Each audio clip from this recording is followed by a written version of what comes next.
এখানে কারো দালালি করতে আসিনি, কারো পা ছাড়তে বসিনি, হক হালালি অথেন্টিক রিয়েল কথা বলতে বসছি। পয়েন্টে আসেন, ফেসবুক প্ল্যাটফর্মে এগুলো কী শুরু হয়েছে? এখন কি জামালপুর আর শেরপুরই ফেসবুক প্ল্যাটফর্মটা দখল করে নেবে? হ্যাঁ, এখন এই যে থটস অফ বেল্লাল যে নিয়ে এগুলো ফেসবুক প্ল্যাটফর্মে কী শুরু করছে, তারা মোটামুটিভাবে এই ফেসবুক প্ল্যাটফর্মটাকে দখল করতে চাইতেছে। এটা অনেকে বুঝতেছে না।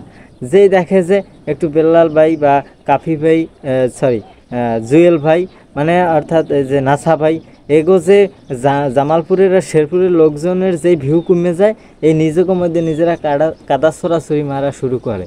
ঠিক আছে, এখন অনেকে বলবে ভাই এখানে কার পক্ষ নিতে আসছেন, কোন দালালি করতে আসছেন? ভাই দালালি করার সুযোগ নেই, মল্লে শহীদ বাঁচলে গাজী, এখানে কোনো দালালির সুযোগ নেই, কারো পাচাটার সুযোগ নেই। হক হালালি অথেন্টিক রিয়েল কথা বলবো। যাই হোক, পয়েন্টে আসেন। এখন এই কিছুদিন আগে যে দেখলাম জুয়েল ভাই বললে হচ্ছে গিয়া থটস অফ বেল্লাল আমার বন্ধু মানুষ, তুমি ভালোই যাও। তার ঠিক 15 দিন না 20 দিন আগে আর একটা ভিডিওতে জুয়েল ভাইয়ের দেখলাম যে থটস অফ বেল্লাল আমার ছোট ভাই, শুভকামনা রইল, এগিয়ে যাও। আসলে কি এখন এখানে কি দাঁড়ায়? আপনাদের কাছে প্রশ্ন, এখানে কি দাঁড়ায়? তারা কি শুরু করছে? এটা মানবিক একজন ব্যক্তি জুয়েল ভাই, আমরা অনেকেই চিনি। থটস অফ বেল্লালও এখন অনেক মানবিক কাজ করতেছে। তবে ফেসবুক প্ল্যাটফর্মে থটস অফ বেল্লাল একটা হচ্ছে গিয়ে ভালো একটা অবস্থান করে নিছে, যার জন্য আমরা অনেকেই বুঝতে পারতেছি না কিছু। এত কিছুর মধ্যে এখন বলতে পারেন যে আপনি কি করতেছেন? ভিউ কামানোর জন্য এখানে আসছেন? আপনার মূল উদ্দেশ্য কি? আমার মূল উদ্দেশ্য এখন থেকে এভাবে মাঝে মাঝে প্রতিবেদী ভিডিও আপনাদের মাঝে তুলে ধরবো।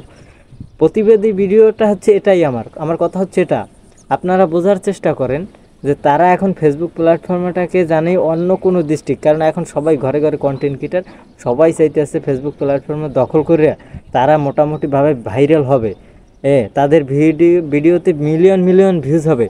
এটা হচ্ছে গিয়া শেরপুর আর জামালপুরের লোক চায় না, সাফ কথা।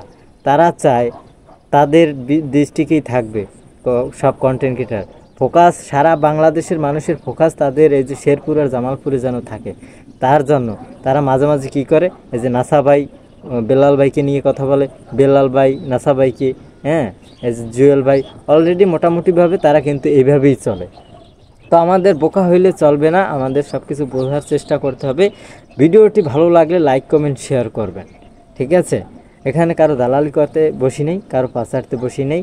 এখানে যে জুয়েল ভাইয়ের পক্ষ টানবো বা থটস অফ বেল্লাল ভাইয়ের পক্ষ টানবো, আসলে বিষয়টা এরকমের না। শুরু তো অনেকে মনে করছেন হয়তো আমি এখানে একটা পক্ষপাতী নিব, যে কোনো একটা পক্ষের হয়ে কথা বলবো, এরকম না। আমি এখানে ছোট জনসাধারণের ছোট কন্টেন্ট ক্রিয়েটারের কথা বলতে চাই।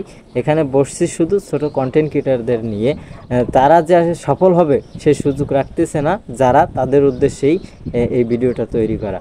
তাদেরকেই আপনাদের মাঝে পরিচিত করে দিলাম। এই যে স্ক্রিনে যে ব্যক্তিগুলো আছে, তারা কিন্তু চাচ্ছে না যে অন্য কোনো ডিস্ট্রিক্টের লোকজন তাদের মতন ভাইরাল হয়।